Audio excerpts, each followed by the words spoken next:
Channel subscribe करा। मानव संतोषी बकळ हे मांडतात।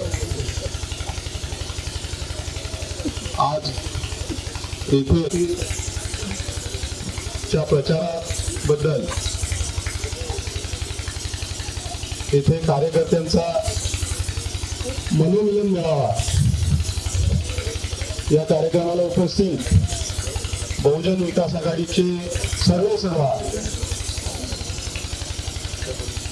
आदरणीय लोकनेते हितेंद्रजी ठाकूर साहेब, ज्येष्ठ नेते बहुजन विकास आघाडीचे ज्येष्ठ नेते आदरणीय काशीनाथजी पाटील साहेब, पालघर लोकसभा मतदारसंघाचे प्रथम खासदार आदरणीय बलिरामजी जाधव साहेब, टीडीसी बँकेचे चेअरमन आदरणीय राजन पाटील साहेब, येथे आलेल्या बहुजन विकास आघाडी, काँग्रेस, राष्ट्रवादी काँग्रेस, सीपीएम पक्षाचे सर्व मान्यवर आणि कार्यकर्ते मित्र, माता भगिनींनो, आज आपण इथे होणाऱ्या 2019च्या लोकसभा निवडणुकी संदर्भात सगळे जमलेले आहोत। मित्रांनो, आपल्याला माहित आहे सध्या चाललेलं काय आणि पुढे होणार काय, या सगळ्या गोष्टी आपल्याला माहित आहेत। आपण आज कंचार सर्कलची सभा घेतलेली आहे। कंचार सर्कल मध्ये 44 पोलिंग आहेत, 33,000 मतदार आहेत। इथे 2009ला आपले खासदार निवडून आले होते, त्याच्यानंतर 2014ला त्या लाटेमध्ये म्हणजे जुमला लाटेमध्ये येथे आदरणीय चिंतामजी वनगासाहेब निवडून आले। त्यांचं आयुष्य तेवढं होतं किंवा नशीब, परंतु मधल्या काळामध्ये त्यांचं निधन झालं आणि पुन्हा एकदा मध्ये पोटनिवडणूक लागली। त्या पोटनिवडणुकीला ज्याला म्हणायला लागेल फिरतं चषक, म्हणजे पूर्वी कबड्डी खेळायचो आणि फिरते ढाल असायची, आता क्रिकेट खेळतात आणि फिरतो। काँग्रेसमध्ये त्याच्यानंतर बीजेपीचे खासदार झाले आणि आता शिवसेनेकडे गेले, हे निवडून आले। आजच्या मितीला त्याच फिरत्या चषकाला पुन्हा एकदा शिवसेनेने, ज्यांनी त्या काळामध्ये सांगितलं होतं की हे पार्सल पाठवून द्या, पार्सल नंदुरबारचं पार्सल आहे, हे नंदुरबारला पाठवून द्या, परंतु त्यांनीच ते पार्सल पुन्हा त्यांच्याजवळ घेतलेले आहे। आता येथे समस्या अनेक आहेत। या मतदारसंघाच्या या भागामध्ये अनेक रस्ता असेल, पाण्याच्या समस्या असतील, आरोग्याच्या समस्या असतील, कुपोषणाच्या समस्या आहेत। त्याचप्रमाणे फॉरेस्ट प्लॉटांच्या देखील अनेक समस्या इथे आहेत। शासनाने जरी सांगितलं असेल की फॉरेस्ट प्लॉट यांना देण्यात यावे, परंतु जेवढे फॉरेस्ट प्लॉट देण्यात यावे असं म्हटलं गेलं तेवढे वनपट्टे मिळालेले नाही तिथल्या लोकांना। तर या सगळ्या समस्या घेऊन आपण आता 2019ची निवडणूक लढतो आहोत आणि ह्या जुमलाखोरांना परत एकदा मागे खेचायचं, परत एकदा बाजूला करायचं म्हणून काँग्रेस, राष्ट्रवादी काँग्रेस, सीपीएम आणि आपण सगळे आपल्यावर, बहुजन विकास आघाडीवर या लोकांनी विश्वास टाकून आपल्यावरती जबाबदारी दिलेली आहे। आपण आपला लोकनेते आहात, आपला विकास वसई विरार असेल किंवा अन्य ठिकाणी असेल, लोकांनी बघितलेला आणि आपला उमेदवार, आपण दिलेला तो द्याल तो उमेदवार असेल आणि हा उमेदवार आपल्या मार्गदर्शनाखाली अतिशय जोमाने काम करेल, अभ्यासपूर्वक काम करेल। या भागामध्ये पालकमंत्री आहेत, परंतु परिस्थिती अशी की त्याचं साधं शिपाई सुद्धा ऐकत नाही, प्रशासनावर बिलकुल वचक नाही। एखादा कार्यकर्ता, एखादा माणूस जर काम घेऊन गेला, एखादी महिला गरोदर असेल आणि आपण गोरेगाव मीटिंग ठेवलेली, गोरेच्या सरकारी दवाखान्यामध्ये त्या महिलेला नेली तर तिथला डॉक्टर म्हणतो वाड्याला जा, वाड्याचा डॉक्टर म्हणतो एकतर मग ठाण्याला जा किंवा सरकार प्रायव्हेट दवाखान्यात जा। ही परिस्थिती इथे आणि आता इथे रेट ठरलेला डॉक्टरांचा 50,000 रुपये सिजरियन, 20,000 रुपये डिलिव्हरी आणि त्यांचं सव्वासात जरी सांगतील तरी हे लोक ऐकत नाही। ही परिस्थिती आहे। तर सामान्य माणूस त्यांचं मतच आहे की आम्ही मंत्र्याच्या भागामध्ये राहतो, आम्ही मंत्र्याचं ऐकत नाही, तुमचं काय ऐकणार। तर आपण जो कोण आपला उमेदवार असेल, अभ्यासू असला पाहिजे, प्रशासनावर पकड असणारा असला पाहिजे. या हिशोबाने जो उमेदवार असेल तो आपण द्या. आणि सगळेचे सगळे तिन्ही पक्ष, चारही बहुजन विकास आघाडी, काँग्रेस आहे, राष्ट्रवादी काँग्रेस, सीपीएम आणि जे कोण आपल्याला सहकार्य करत असतील ते सगळे मिळून एक दिलाने एक जोमाने सगळे काम करून आपण आपल्या उमेदवाराला अतिशय जास्त मताने निवडून आणू एवढंच सांगतो आणि मी माझं मनोमत थांबवतो. जय हिंद.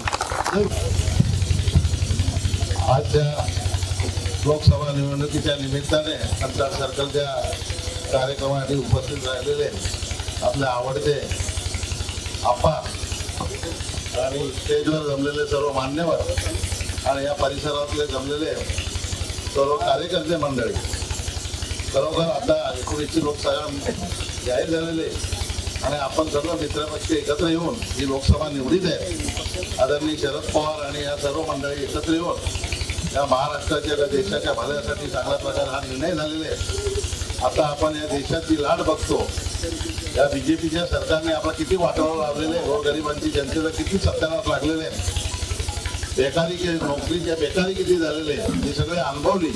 5 वर्षात आपल्याला अतिशय वाईट अनुभव आलेले आणि आपल्याला खऱ्या अर्थाने जर या देशात काहीतरी आपले सर्वसामान्यांचे दिवस चांगले येण्यासाठी आपण आपल्या या उमेदवाराला आपण चांगल्या प्रकारे मदत करू.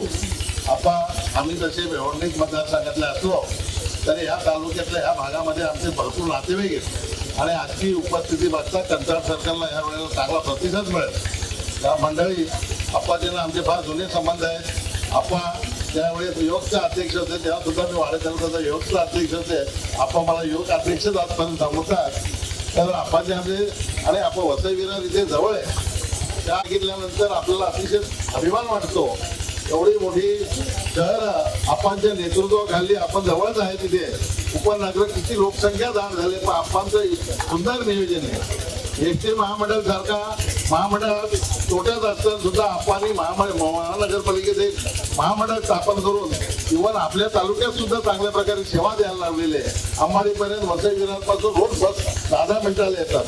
अशा प्रकारे चांगल्या नेतृत्वाखाली आपल्याकडं विकास होण्याच्या आत आपल्याकडे आता बऱ्याच लोकांनी सांगितलं मगाशी आमच्या खरोखर पालकमंत्री सुद्धा असताना सुद्धा आपल्याकडे रस्त्यांची दैना अवस्था आहे. तीच वसई विरारमध्ये जर जाऊन आले, रस्ते रुंदीकरण असो, सगळे असो, पाण्याचे प्रश्न बिकट असताना सुद्धा आप्पांचं काम फार सुंदर आहे. आणि आप्पाच्या नेतृत्वाखाली जर त्यांची आपण जे इथे झाले, ही स्टेट जर निवडून दिली तर नक्कीच आपल्या भागाचा सुद्धा विकास चांगल्या प्रकारे होईल. आणि मी धन्यवाद देतो. जास्त बरेच लोक बोलणार आहेत. आपण या आप्पा इथे जे आज उपस्थिती जे चांगली लोक आहेत, सगळे पक्षाचे लोक आलेत. मी तुम्हाला सांगतो या परिसरात चांगल्या प्रकारे मतदान करू आणि आम्ही सुद्धा या भागामध्ये प्रचाराला चांगल्या प्रकारे वेळ देऊ आणि आपली सीट 100% निवडून येईल अशी मी आशा व्यक्त करतो. न 2 शब्द संपवतो. धन्यवाद दादा.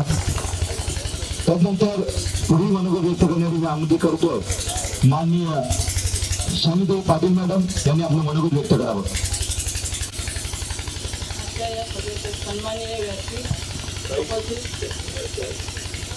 सन्माननीय व्यासपीठ आणि उपस्थित सर्व मतदार बंधू आणि भगिनींना, आजचा हा आपल्या 4 पक्षाचा मेळावा आहे आणि 4 पक्षाच्या मेळाव्यामधून आपल्याला जो उमेदवार असतील त्या उमेदवाराचं आपण सगळ्यांनी काम करायचं आहे. आपण मी एक सांगू इच्छिते, मी काही जास्त बोलणार नाही आणि अडचणी बऱ्याच आहेत, पण मी माझ्या मतदारांना सांगू इच्छिते का आपल्या अडचणी आहेत ते ह्या वेळेला आपण काही अडचणी असतील ते आपण सॉल्व करण्याच्या दृष्टीने आपणच्या मार्गदर्शनाखाली आपण त्या सुविधा आपण घेऊ. आपण कोणीतरी पुढाकार घेतला पाहिजे. ज्या वेळेला आता हे इलेक्शन आलं की कोणी ना कोणी आपलं काहीतरी कारण सांगून कोणत्या तरी मतदान कुठेतरी करतात, कुठे पैसा आला तर त्याच्या मागे जातात. मी तुम्हाला अशी विनंती करते की आपण जे मतदान करतो तो आपलं भवितव्य घडवणारा जो उमेदवार असेल मग तो कोणीही असो, तर त्या भवितव्य घडवणाऱ्या उमेदवारालाच आपण मतदान केलं पाहिजे. आता पुढचा हे इलेक्शन असं आहे का आपला जो विरोधक आहे उमेदवार गावित साहेब, तुम्ही एक साधं उदाहरण घ्या. काँग्रेसमध्ये असताना काँग्रेसचं तिकीट घेऊन कार्यकर्त्यांनी काँग्रेसच्या दावणीला बांधलं. त्याच्यानंतर स्वतःच्या स्वार्थासाठी का असेना पण त्यांनी नंतर भाजपच्या दावणीला बांधलं आणि कार्यकर्त्यांना भाजप कामाला लावलं. भाजपकडून तिकीट नाही मिळालं, काँग्रेसच्या दावणीला बांधलं. म्हणजे ही निष्ठा झाली का? म्हणून आपण त्याच्यावर कोणत्याही प्रकारचं हे न ठेवताना आपण त्यांना ते आहेत कुठले स्थानिक आपले ते रहिवासी नाहीत. तुमच्या मोबाईलवर सगळ्यांचेच मेसेज आलेलेच आहेत. ते राहणारे कुठले नंदुरबारचे, गाव त्यांचं नंदुरबार, राहणारे विरार भागातले आणि उमेदवारी कुठे घेतात? पालघर मतदारसंघामधले. म्हणजे ते स्थानिक आहेत का याचाही आपण मतदारांनी विचार केला पाहिजे.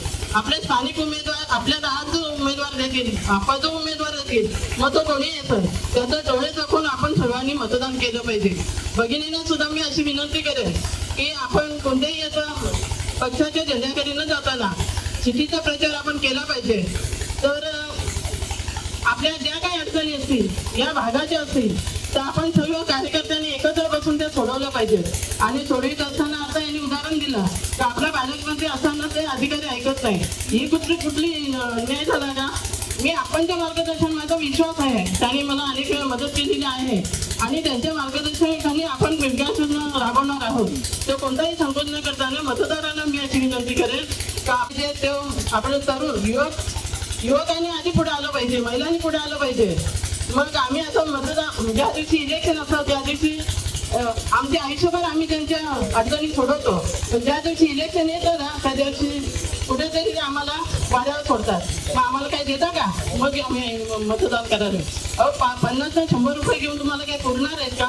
आयुष्यभराची पुंजी आपल्याजवळ 5 वर्ष आपल्याजवळची पुंजी ही पुंजी आपण सांभाळली पाहिजे. 50 ते 100 रुपये आणि 200 रुपये 500 रुपये 1000 रुपये देतील, किती दिवस तुम्हाला पडतील? पण आपलं मत आपण विकलं गेलं नाही पाहिजे एवढीच आपल्याला विनंती करते आणि मी माझ्या 2 शब्द संपवते. जय हिंद. Thank you madam. यापुढे व्यक्त करण्यासाठी मी आम्ही सांगितलं काय परिस्थिती या जिल्ह्याची. आपला जिल्हा असं खरं वाटतंय जिल्हा आपला ठाणा असता तर बरं झालं असतं. आणि हा जिल्हा जेव्हा स्थापन केला आज पूर्ण 4-4.5 वर्षात काय अवस्था, प्रशासनावर पालकमंत्र्यांची पकड पाहिजे होती तर आदरणीय आपल्या आप्पांची प्रशासनावर पकड आहे. याचा सांगण्याचा अर्थ आहे की आप्पांनी दिलेला उमेदवार आपल्याला निवडून आणायचा आहे, चांगल्या मताने निवडून आणायचा. आप्पा या भागातला मोखाड असेल, जव्हार असेल, विक्रमगड असेल, तलासरी असेल, पालघरचा ग्रामीण भाग असेल, शहर सोडला तर इथे आरोग्याचा मोठा प्रश्न आहे. आणि सगळ्यांना इथं बसलेले उपस्थित माझे तरुण मित्र आहेत त्यांना सगळ्यांना माहिती आहे विरार वसई महानगरपालिकेमध्ये आपण काय सेवा देतात, तिथले नगरसेवक कशा पद्धतीने आप्पांच्या मार्गदर्शनाखाली काम करतात. आपला जो उमेदवार कोणी देणार आहात तो उमेदवार सक्षम असेल हे आम्हाला ज्ञात आहे. परंतु या भागाच्या आरोग्याचा प्रश्न असेल, आप्पा शैक्षणिक प्रश्न असेल, पाण्याचा प्रश्न असेल, तो अगदी मोठ्या प्रमाणात सोडावा. आज वाडे शहरात किंवा ग्रामीण भागामध्ये साहेब आप्पा पाणी प्यायची व्यवस्था अजिबात नाहीये. वाड्यासारख्या शहरामध्ये वाड्याची लोकसंख्या आज 35,000 आणि ग्रामीण भागाच्या बऱ्याचशा ठिकाणी पाणी प्यायला खऱ्या अर्थाने परिस्थिती आहे. पालकमंत्री आमचे वाड्याचे आहेत. आदरणीय पालकमंत्र्यांची काय अवस्था, प्रशासन आणि डीपीडीसी कशी चालते या बऱ्याचशा कदाचित नवीन कार्यकर्त्यांना माहित नसेल. मला पहिल्यांदा आपण मी आपल्या बरोबर जोडलेले 1987 पासून आपणचे संबंध येनुसाईचे अध्यक्ष असताना प्रथम आपण वाडे तालुक्यात आले येनुसाईचे जिल्हाध्यक्ष असताना.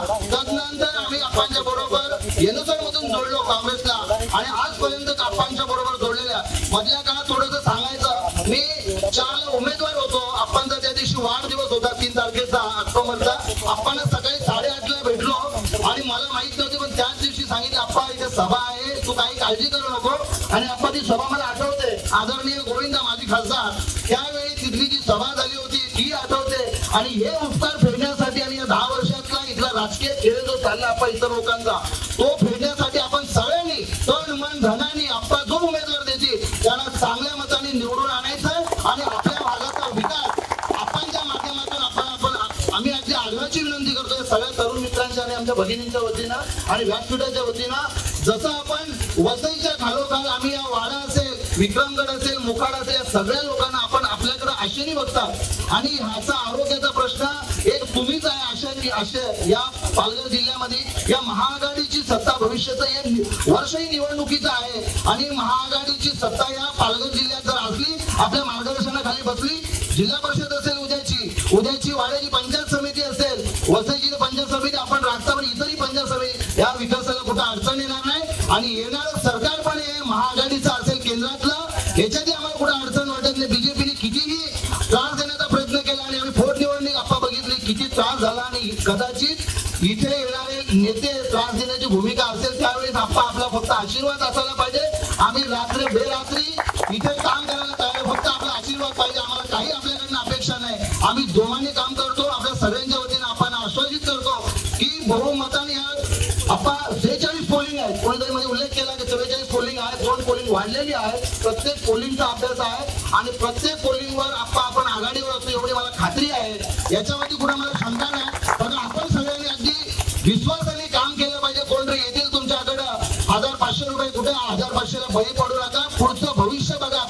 आपल्या माता भगिनी आरोग्याचा प्रश्न येतो तेव्हा कुठेतरी सिव्हिलला जावं लागतं किंवा सेलवासला सुद्धा आपण इथून जावं लागतं. वाड्याच्या इथल्या आरोग्याचा प्रश्न असेल तर पाण्याचा प्रश्न अनेक वेळा तोच मुद्दा उपस्थित करत नाही. आपल्या सगळ्यांच्या वतीने पुन्हा विनंती करतो, प्रयोजकांचा आभार मानतो आणि माझे 2 शब्द संपवतो. जय हिंद, जय महाराष्ट्र. सीपीएमचे कार्यकर्ते चंद्रकांत भांगरे साहेब. लोकसभेच्या सर्व पक्षांचे कार्यकर्ते आणि बसलेले मंचावरील सर्व नेतेगण, सर्वांना मला हे सांगायचं आहे का आजच्या 2019ची लोकसभा जी आलेली आहे, या लोकसभेसाठी सर्व पक्षाचे कार्यकर्ते, काँग्रेसचे कार्यकर्ते, राष्ट्रवादीचे कार्यकर्ते, सीपीएम पक्षाचे कार्यकर्ते आणि विकास आघाडीचे कार्यकर्ते, आज 2019चे लोकसभेची निवडणूक आलेली आहे आणि सर्वांच्या मनामध्ये एक प्रश्न पडलेला आहे का या ठिकाणी आपण सर्वजण एकत्र आलो आहेत. एक असा संपूर्ण महाराष्ट्रभरात, संपूर्ण देशभरात एक आव्हान करत आहोत. संपूर्ण एकत्र 4 पक्ष, राजकीय पक्ष एकत्र आलेले आहेत आणि आपण सर्वांच्या मताने विकास आघाडीला पाठिंबा दिलेला आहे. आमच्या सीपीएम पक्षाच्या वतीने आम्ही नेहमीच बोलत असतो का विकास आघाडी मात्र हे आमचा मित्र पक्ष आहे. आज या ठिकाणी कॉम्रेड अशोक ढवळे आमचे डॉक्टर त्यांनी जाहीर केलं आणि ऑल इंडिया अध्यक्ष किसान सभेचे आपण संपूर्ण पाठिंबा किसान सभेच्या आणि कम्युनिस्ट पक्षाचा विकास आघाडीला आपण यांना द्यायचा आणि जो उमेदवार आपण असेल तो आपला उमेदवार असेल. आपण आम्ही तर सांगतोय आणि या विकास आघाडीच्या सर्व कार्यकर्त्यांना सांगतोय का या ठिकाणी या परिषदमध्ये जाहीर करतोय का तुम्ही खारपट्टी भाग, शहरी भाग सांभाळा, आम्ही या पाडे खेड्यावरचं सांभाळलो. या बीजेपी सरकारला देशाच्या केंद्रावरून खेचल्याशिवाय राहणार नाही. हे आमच्या कम्युनिस्ट पक्षाचं आव्हान आहे.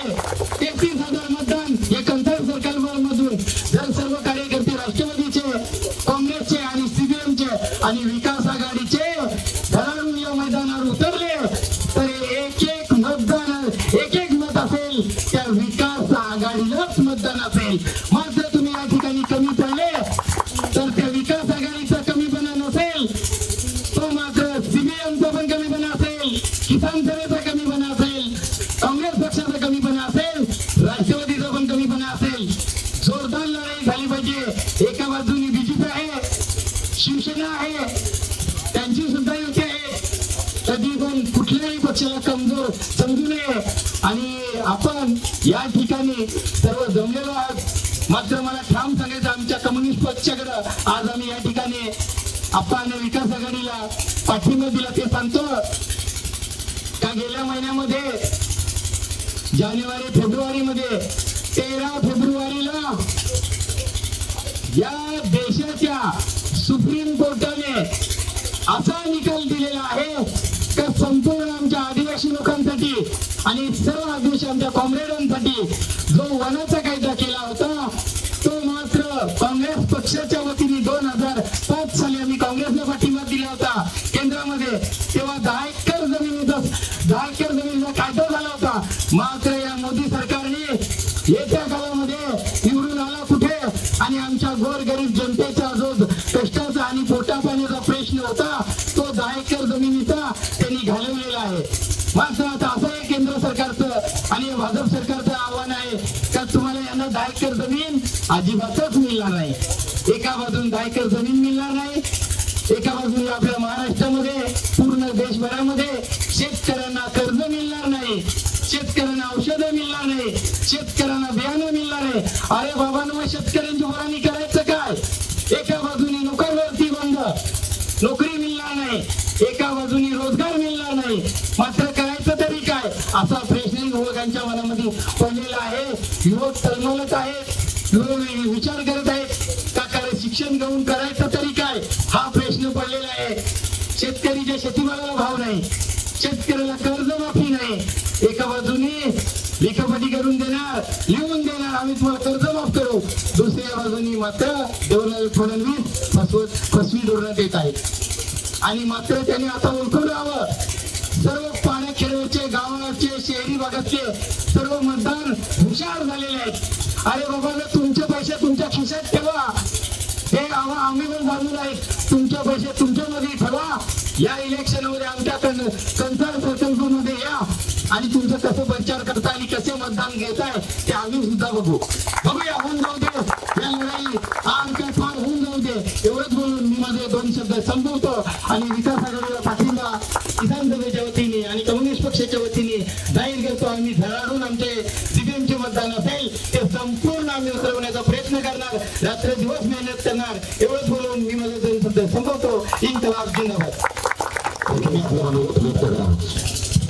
पालघर लोकसभा मतदारसंघाच्या या सभेसाठी खास करून उपस्थित असलेले आपले सर्वांचे परिचित या जिल्ह्याचे लाडके नेतृत्व आदरणीय जितेंद्र ठाकूर, आपले सर्वांचे लाडके आप्पा उपस्थित, इथे सर्व काँग्रेस, राष्ट्रवादी काँग्रेस, बहुजन विकास आघाडी, CPMचे सर्व प्रमुख पदाधिकारी, त्याचबरोबर समोर बसलेले मतदार बंधू आणि भगिनींनो, मित्रांनो, मी आपल्याला एवढीच विनंती करणार आहे का लोकसभेचं बिगुल निवडणुकीचं वाजलेलं आहे. या 2019च्या लोकसभा मतदारसंघ पालघर मतदारसंघातून 100% बहुजन विकास आघाडीचा आपल्या मित्र पक्षाचा उमेदवार 101% निवडून जाणार ही मी काँग्रेस महाराष्ट्र प्रदेश सचिव या नात्याने आपल्याला ग्वाही देतो. गेल्या 5 वर्षात आपण या भारतीय जनता पार्टी आणि शिवसेनेची सत्ता बघितली. नरेंद्र मोदींनी आपल्याला आश्वासने दिली होती का 15 लाख रुपये आपल्या प्रत्येकाच्या खात्यात पडतील. कोणाच्या तरी खात्यात हे पैसे आले का? 2 करोड नोकऱ्या या युवकांना दिल्या जातील, त्या नोकऱ्या कुठे गेल्या? शेतकऱ्यांना हमीभाव मिळत नाही. आरोग्याच्या बाबतीमध्ये इथे सर्वांनी विषय मांडले. स्थानिक नेतृत्व आपलं काय कसं आहे? महाराष्ट्रामध्ये आपण सत्तेमध्ये आहात, इथले पालकमंत्री वाडा तालुक्याचे असताना ही वाडा तालुक्याची दयनीय अवस्था कोणामुळे झाली? मी आपल्याला एवढीच विनंती करणार आहे का या भारतीय जनता पार्टी आणि युतीच्या उमेदवाराला, आता तो उमेदवार नक्की कोणाचा? 2014 मध्ये काँग्रेस राष्ट्रवादीच्या तिकिटावर निवडून आले. काँग्रेसने त्यांना राज्यमंत्री केलं. राज्यमंत्री केल्यानंतर काँग्रेस पक्षाची किती प्रगती झाली आणि किती वाताहत झाली हे आमच्या काँग्रेसच्या प्रत्येक कार्यकर्त्याकडनं आपल्याला ऐकायला मिळणार. काँग्रेस मधनं मी निवडून येणार नाही म्हणून पोटनिवडणूक जी पालघरची झाली लोकसभेची, भारतीय जनता पार्टीमध्ये गेले आणि आज शिवसेनेचे परवा शिवबंधन बांधून आज शिवसेनेचे उमेदवार म्हणून राजेंद्र गावित आपल्या समोर कुठल्या हिशोबाने मत मागणार हा प्रश्न आमच्या सर्वांच्या समोर पडलेला आहे. म्हणजे भारतीय जनता पार्टी आणि शिवसेना या युतीमध्ये हे राज्य चालवत आहेत, परंतु यांनी 5 वर्षामध्ये केलेली विकास कामाचा आराखडा त्यांनी या जनतेसमोर द्यावा. कारण यांच्याकडे देण्यासाठी काहीच नाहीये. फक्त हा पक्ष इतर पक्षातला उमेदवार कसा पळवता येईल आणि इतर पक्षातला कार्यकर्ता आमच्याकडे कसा घेता येईल एवढाच कार्यक्रम या 5 वर्षामध्ये या दोन्ही पक्षांनी केलेला आहे. आपलं दुर्दैव आहे का या पालघर सारख्या नवीन जिल्ह्यामध्ये जिथे 5 वर्षामध्ये प्रगती व्हायला पाहिजे होती, आज सर्वात जवळ मुंबईच्या बाजूला असलेला आपला जिल्हा, आज मी आदरणीय आप्पांना खूप धन्यवाद देतो का एकीकाळचा आपण वसई तालुका बघितलेला आणि आज आपण जर वसई तालुका बघितला तर मला असं वाटत नाही का नवीन माणूस गेल्यानंतर मी वसईमध्ये आलो त्याला असं वाटेल की मी मुंबईमध्ये वावरतोय. या पद्धतीचं नियोजनबद्ध महानगरपालिकेच्या माध्यमातून आणि आपांच्या माध्यमातून तिथे काम झालेलं आहे. मी आपल्याला सर्वांना विनंती करणार आहे, जास्त वेळ घेणार नाही, कारण आपल्याला आपांचं मनोगत ऐकायचं आहे. काँग्रेसच्या प्रत्येक कार्यकर्त्याला, पुढाऱ्याला आणि नेत्यांना माझी विनंती राहणार आहे का या 46 पोलिंगचा जो कार्यकर्ता जिथे असेल त्या कार्यकर्त्यांनी त्या पोलिंग मध्येच आपण काम केलं पाहिजे. इतर ठिकाणी काय चाललंय हे बघण्यासाठी आपण जाऊ नये. फक्त प्रत्येक कार्यकर्त्यांनी मग महाआघाडीच्या सर्व चारही पक्षाच्या कार्यकर्त्यांनी जर आपला भाग सांभाळला तर आता 33,000 मतं इथे आहेत. वाड्या तालुक्यातूनच तुम्हाला मताधिक्याचा फायदा इथून तुम्हाला मिळेल ही 100% मला खात्री आहे. आणि मी आपल्याला धन्यवाद देतो का पहिली सुरुवात आपण आमच्या वाड्या तालुक्यापासून केली. त्यामुळे वाड्या तालुक्याच्या जनतेला मी विनंती करणार आहे का सुरुवात यांनी करून दिलेली आहे, तर आघाडीची आणि मतांची सुरुवात पेट्यांमधनं पण आपण आप्पांना बहुजन विकास आघाडीच्या या आपल्या मित्र पक्षाच्या उमेदवाराला दिली पाहिजे. एवढीच मी या प्रसंगी आपल्याला विनंती करतो. आणि जोरात कामाला लागा. कोणाच्या आमिषाला, जसं ताईंनी शालीनताईंनी सांगितलं का आमिषाला बळी पडू नका. कारण 5 वर्ष आपण जी बघितली, मागची 5 वर्ष ती काय दैन्य अवस्था आपल्या या भागाची आणि या देशाची झालेली आहे. ही लोकसभा निवडणूक केवळ लोकसभा निवडणूक म्हणजे लोकप्रतिनिधी निवडून देण्यासाठी आपण लढत नाही आहोत, तर 4 पक्ष एकत्र येऊन ज्या 4ही पक्षाची मानसिकता एक आहे, ज्यांचे विचार एक आहे, म्हणून त्यांनी हा विचार केला का आपण एकत्र येऊन ही निवडणूक लढली पाहिजे आणि आपल्याला आपला देश वाचवला पाहिजे. एवढीच मी या प्रसंगी आपल्याला विनंती कळकळीची करतो का येणाऱ्या निवडणुकीमध्ये जास्तीत जास्त मतदान बाहेर काढा आणि मताधिक्याने आपला उमेदवार निवडून आणा. एवढंच या प्रसंगी तुम्हाला विनंती करून माझे 2 शब्द संपवतो. जय हिंद, जय Maharashtra. Thank you Kashinath sir. TDC बँकेचे चेअरमन माननीय फैजजी पाटील साहेब त्यांनी आपले 2 शब्द व्यक्त करायची विनंती करतो. लोकसभा निवडणूक 2019 या निवडणुकीच्या संदर्भामध्ये बहुजन विकास आघाडी, काँग्रेस, राष्ट्रवादी, मार्क्सवादी कम्युनिस्ट पक्ष आणि इतर अनेक संघटना याची जी महाआघाडी झालेली आहे त्या महाआघाडीच्या कार्यकर्त्यांचं स्नेहसंमेलन या ठिकाणी आयोजित केलेलं आहे. त्या कार्यक्रमासाठी उपस्थित असलेले आपले लोकनेते मान्य हितेंद्रजी ठाकूर साहेब, सन्माननीय व्यासपीठ, आपण सर्व जमलेले मतदार बंधू आणि भगिनींनो, खरं तर निवडणुका नेहमीच येतात, निवडणुका येतात, निवडणुका जातात. आतापर्यंतच्या निवडणुका आपण बघत आलेलो आहे. 2019 ची निवडणूक ही सगळ्यात वेगळी निवडणूक आहे. या ठिकाणी मनीष गरडे साहेबांनी सांगितलं की मागच्या वेळेला आपल्या घरात टीव्ही लावला की आपकी बार मोदी सरकार आणि मग 15 लाख रुपये अशा अनेक गोष्टी. मला वाटतं आपल्यापैकी बसलेल्या प्रत्येकाला या गोष्टीची कल्पना आहे की मागच्या वेळेला काय झालं, काय आश्वासनं दिली आणि आपल्या पदरात काय पडलं ते. त्याच्यामुळे आपण सगळे जाणतात आहात, कितीही प्रचार केला, किती सत्तेचा वापर केला तरी सुद्धा लोकांच्या मनामध्ये जे काही बसलेलं आहे ते निघणार नाहीये आणि ते लोक मतपेटून दाखवणार आहेत. प्रश्न असा आहे की आज आपण प्रत्येक ठिकाणी टीव्ही बघितल्यावर नेहमी सांगतो, राहुल गांधीजी रोज बोलतात की हे भांडवलदारांचं सरकार आहे, सर्वसामान्यांचं सरकार नाही, शेतकऱ्यांचं सरकार नाही. या ठिकाणी बंधूंनो तुम्हाला मी सांगतो की या ठिकाणी बसलेले लोकनेते हितेंद्रजी ठाकूर यांच्या नेतृत्वाखाली बहुजन विकास आघाडीच्या माध्यमातून आम्ही सगळी मंडळी काम करतोय आणि काम करत असताना प्रत्येक घटकाला कशा पद्धतीने न्याय दिला पाहिजे याचं अतिशय व्यवस्थित नियोजन करणारा एकमेव नेता जर महाराष्ट्रामध्ये असेल तर तो फक्त हितेंद्रजी ठाकूरच असू शकतो. याचं उदाहरण असं आहे की माझ्यासारख्या सर्वसामान्य कार्यकर्त्याला या ठिकाणी जिल्हा बँकेच्या अध्यक्षपदी त्या ठिकाणी बसवल्यानंतर मला स्पष्टपणे सांगितलं की या पदाचा उपयोग फक्त शोभासाठी झाला नाही पाहिजे. पालघर हा आदिवासी बहुल जिल्हा आहे, त्याच्यामध्ये जव्हार असेल, मोखाडा असेल, वाडा असेल, विक्रमगड असेल, तलासरी असेल, ढाणू असेल, या ठिकाणी आपले सर्वसामान्य आदिवासी शेतमजूर राहतात, शेतकरी राहतात, महिला राहतात. या सर्वांना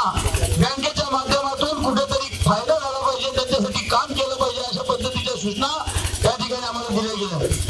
बंधू तुम्हाला सांगतो, आपण सर्वात मोठं सुधारणा याच्यासाठी आहोत. तर महाराष्ट्रातल्या जिल्हा बँका अखेरचा श्वास घेतात, परंतु आपल्या महाराष्ट्रातले एकमेव अशी ठाणे जिल्हा मध्यवर्ती सहकारी बँक आहे की जिच्याकडे भरपूर सुबत्ता आहे. जवळजवळ 7,000 कोटी पर्यंत या ठेवी आता आपण पार केलेल्या आहेत. आणि या निधीचा उपयोग जर आपल्या जिल्ह्यातल्या शेतकऱ्यांसाठी, आपल्या जिल्ह्यातल्या महिलांसाठी, आपल्या शेतमजुरांसाठी जर केला नाही तर मग त्याचा काही उपयोग होणार नाही. तुम्हाला मी सांगू इच्छितो की शेतकऱ्यांच्या कर्जमाफीच्या संदर्भामध्ये असेल की अनेक उद्योगपतींना हजारो कोटीचं कर्ज माफ करणाऱ्या मोदी सरकारने आम्ही अनेक प्रस्ताव पाठवले जिल्हा बँकेच्या माध्यमातून, परंतु आपल्या शेतकऱ्यांना एकही रुपयाची कर्जमाफी या शेतकऱ्यांना शासनाने दिली नाही. याच्यापेक्षा अतिशय लाजिरवाणी गोष्ट कोणतीच असू शकत नाही. पीक विम्याच्या बाबतीमध्ये सर्वात मोठा घोटाळा जर असेल या देशातला तर पीक विम्याचा घोटाळा आहे. पीक विम्याच्या संदर्भामध्ये गेल्या 2 वर्षामध्ये जो अवकाळी पाऊस झाला, त्या अवकाळी पावसाच्या वेळेला ज्या वेळेला अवकाळी पाऊस झाला त्या वेळेला मी बँकेमध्ये पीक विमा कंपनीचे जे अधिकारी होते त्या अधिकाऱ्यांची सगळी बैठक घेतली आणि त्या बैठकीमध्ये त्यांना सांगितलं की माझ्या दोन्ही जिल्ह्यातल्या शेतकऱ्यांना त्याचा फायदा झाला पाहिजे. परंतु उंबरठा उत्पादनासारखे दिग्गज की 3 वर्षाचं वैयक्तिक उत्पन्न त्याची सरासरी काढायची आणि सर्कल मधलं काढायची, आजपर्यंत एकही शेतकऱ्याला पीक विम्याचा पैसा मिळाला नाही, पुढे मिळणार नाही.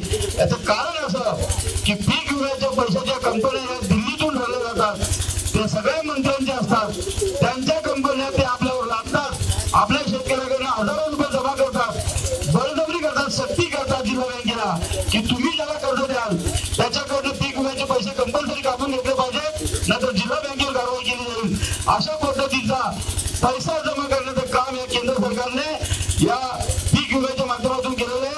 मला वाटतं पीक विम्याचा घोटाळा आजवरचा देशातील सर्वात मोठा घोटाळा आहे. ही गोष्ट आपल्याला सगळ्यांना कल्पना असते. त्याचप्रमाणे शेतकरी कर्जमाफीच्या बाबतीमध्ये अनेक निकष लावले. आता 6,000 रुपये द्यायचे, काही शेतकऱ्यांना पैसे जमा केले 2,000 त्यांच्या खात्यातून कापून घेतले. कोणत्याही परिस्थितीमध्ये या सरकारकडनं अपेक्षा ठेवण्याचं काम आपल्याला ठेवता येणार नाही. पण जर तुम्हाला मी एक सांगतो, ज्यावेळेला जिल्हा बँकेचा अध्यक्ष म्हणून बसलो त्यावेळेला आमच्या प्रवीणा बाबीने या ठिकाणी आपण शेतकरी महिलांचे मेळावे घेतले. मला वाटतं या प्रत्येक गावातून प्रत्येक महिला त्या ठिकाणी आलेली होती. त्या महिलांसाठी बचत गटाच्या माध्यमातून, जिल्हा बँकेच्या माध्यमातून आपण एक योजना तयार केलेली आहे आणि या पुढच्या काळामध्ये आचारसंहिता संपल्यानंतर या विभागातल्या प्रत्येक महिलांना जिल्हा बँकेच्या माध्यमातून एक व्यवस्थित व्यवसायाच्या माध्यमातून आपण उभं करण्याचं काम या पुढच्या काळामध्ये करणार आहोत. त्याचप्रमाणे शेतकऱ्यांसाठी आपल्या बँकेकडे भरपूर पैसा आहे. आपण मध्यंतरी इस्रायलला काही शेतकऱ्यांना घेऊन गेलो. त्या ठिकाणची असलेली टेक्नॉलॉजी, त्या ठिकाणी असलेलं नवीन तंत्रज्ञान या माध्यमातून जिल्हा बँकेच्या माध्यमातून नवीन तंत्रज्ञानाला प्रत्येक गावामध्ये प्रशिक्षण घेऊन या शेतकऱ्यांना कमी पावसामध्ये, कमी खर्चामध्ये जास्तीत जास्त चांगल्या पद्धतीने कसं उभं करता येईल. दुग्ध व्यवसायाच्या माध्यमातून आपल्याकडे वसई विरासारखी एक मार्केट आहे. त्या ठिकाणी 56-57 रुपयाला लिटरने दूध विकलं जातं. आपल्याकडे दूध नगरचं येतं, आपल्याकडे सगळी सुबत्ता आहे, आपल्याकडे शेती आहे, आपल्याकडे गवत आहे, पाणी आहे, आपल्याकडे जिल्हा बँकेकडे पैसे आहेत. फक्त माझ्या शेतकरी बांधवांना आम्ही मध्यंतरी शेतकरी मेळाव्याच्या माध्यमातून प्रत्येक जिल्ह्यामध्ये याचं संबोधन केलंय. या पुढच्या काळामध्ये प्रत्येक गावामध्ये दुग्ध व्यवसायाच्या माध्यमातून जवाहर रोखडामध्ये आमचा आता मध्यंतरी प्रयोग केला, आम्ही चालू केलं वाटप. आताच मधल्या काळामध्ये गेल्या महिन्यामध्ये आचारसंहितेच्या अगोदर त्या ठिकाणी लोकांचा आदिवासी शेतकरी बंधूंनो आपणच्या माध्यमातून या जिल्ह्याचा विकास करण्यासाठी एक विजन आहे. त्या विजनच्या माध्यमातून या पुढच्या काळामध्ये आपण काम करणार आहोत. शालीनताईंनी सांगितलं त्याप्रमाणे 5 वर्षामध्ये एकदा येऊन पैसे देऊन मतं घेऊन आपापला कार्यभार सांभाळणाऱ्या लोकांना आपण या ठिकाणी उभं करू नका. आपल्याला कल्पना असेल की पालकमंत्री आपल्याकडचे असताना सुद्धा सगळीकडे दुष्काळ जाहीर झाला, परंतु वाडा विभागामध्ये या सरकारमध्ये जिथे आपण राहतो त्या विभागामध्ये शेतकऱ्यांना अजूनपर्यंत दुष्काळग्रस्त परिस्थिती जाहीर न केल्यामुळे सक्तीने कर्ज वसुलीची योजना राबवण्याचा निर्देश शासनाकडे आलेले आहेत आणि अतिशय शर्मेची गोष्ट आहे. सगळीकडे दुष्काळ जाहीर झाला. आपल्याकडे काही जास्त पाऊस पडला या विभागामध्ये, परंतु या विभागामध्ये पाऊस कमी पडलेला असताना सुद्धा दुष्काळ सदृश परिस्थिती असताना सुद्धा महाराष्ट्र शासनाने अनेक वेळेला आम्ही वारंवार विनंत्या करून सुद्धा जिल्हा बँकेच्या माध्यमातून या विभागामध्ये दुष्काळ जाहीर केला नाही शासनामार्फत. आणि त्याच्यामुळे आपल्या या विभागातल्या शेतकऱ्यांवर पण अन्याय झालेला आहे. या पुढच्या काळामध्ये शासनाच्या योजनांवर अवलंबून न राहताना आपणच्या माध्यमातून एक नवीन विजन आपल्याकडे ध्यान धारत आहे. बँकेच्या माध्यमातून नवीन विजन काढून या तालुक्यातला सुशिक्षित बेरोजगार असेल, या तालुक्यातला शेतकरी असेल, या तालुक्यात या जिल्ह्यातल्या महिला असतील, त्या सगळ्यांना उभं करण्याचं काम आपल्या या आपणच्या कार्यक्रमाच्या माध्यमातून आपण पुढे करणार आहोत. तेव्हा माझी तुम्हाला एकच विनंती आहे की या ठिकाणी खासदारकी आपल्यासाठी अतिशय महत्वाची आहे आणि म्हणून येत्या निवडणुकीमध्ये बहुजन विकास आघाडी आणि महाआघाडीच्या सर्व मित्र पक्षांच्या या उमेदवाराला आपण जो पण उमेदवार देतील त्या उमेदवाराला सिटी आणि शेतीवर बटन दाबून भरघोस मतांनी विजयी करा असं तुम्हाला आव्हान करतो आणि थांबतो. जय जवाहर. बहुजन विकास आघाडीमध्ये मागे जाधव साहेबांचे असते या ठिकाणी थेट बहुजन विकास आघाडीमध्ये प्रवेश करताय. आपले बहुजन विकास आघाडीमध्ये हार्दिक हार्दिक स्वागत माननीय जगदीशजी पाटील साहेब. वेलकम बहुजन विकास आघाडी. आपलं हार्दिक हार्दिक स्वागत.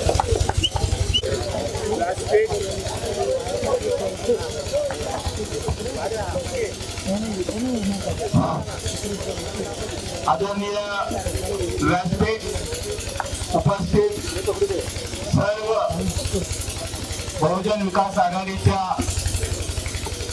जुळलेले असलेले काँग्रेस, राष्ट्रवादी काँग्रेस, RPI, इतर CPM, इतर सर्व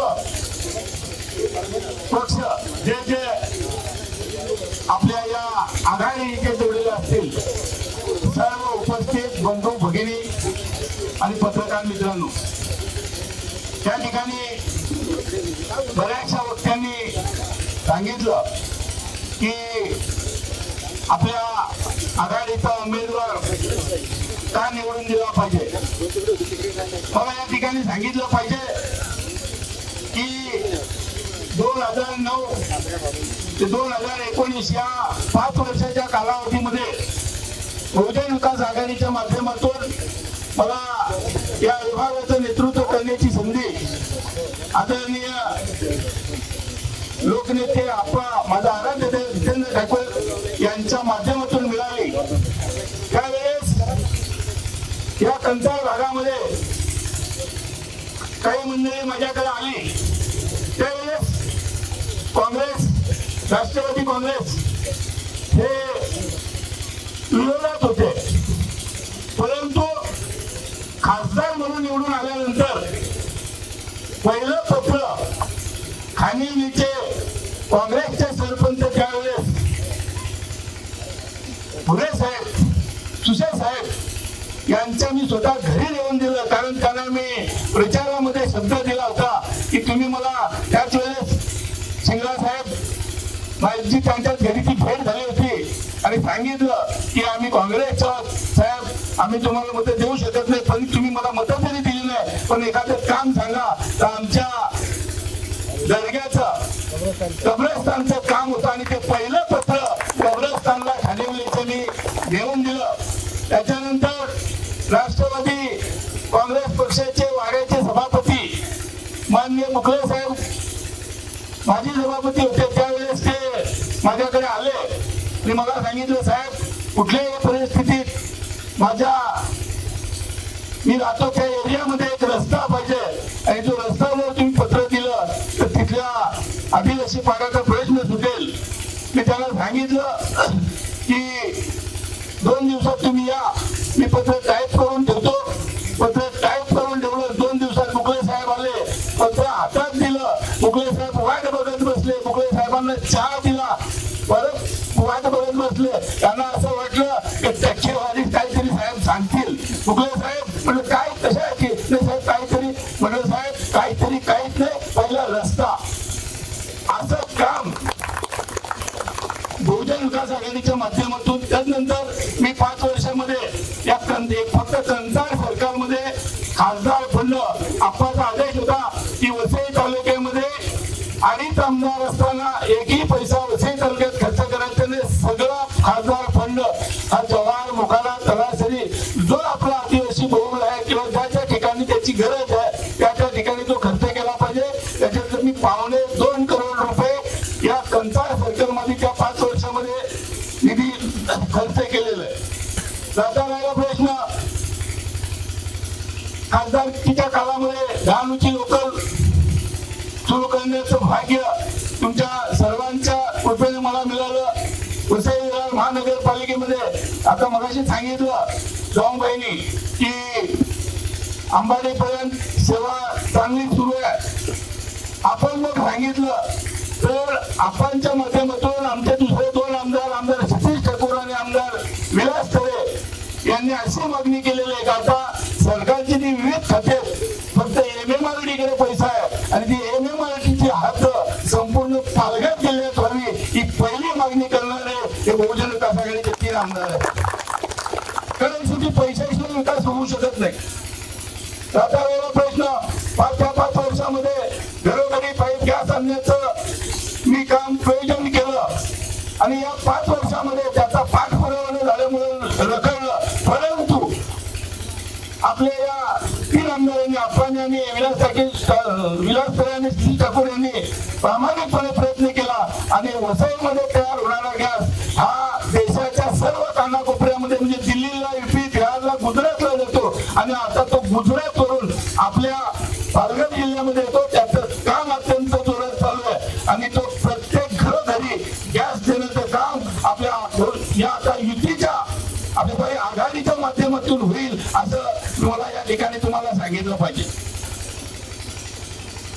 विषय भरपूर चेअरमन साहेबांनी सांगितलं की बँकेच्या माध्यमातून आपण मागच्या वेळेस खानिवलेला एक मेळावा घेतला आणि त्या ठिकाणी आपल्या बहुजन विकास आघाडीच्या प्रथम महिला महापौर प्रेरणाताई ठाकूर आल्या होत्या.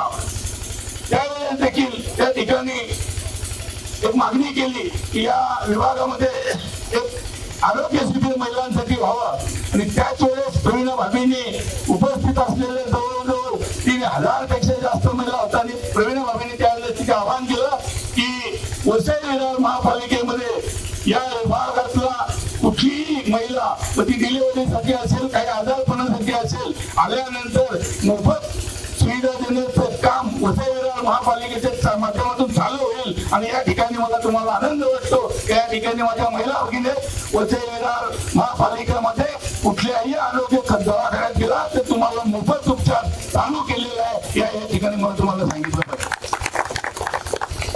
प्रश्न भरपूर आहेत. या ठिकाणी सांगितलं गेलं की सरकारच्या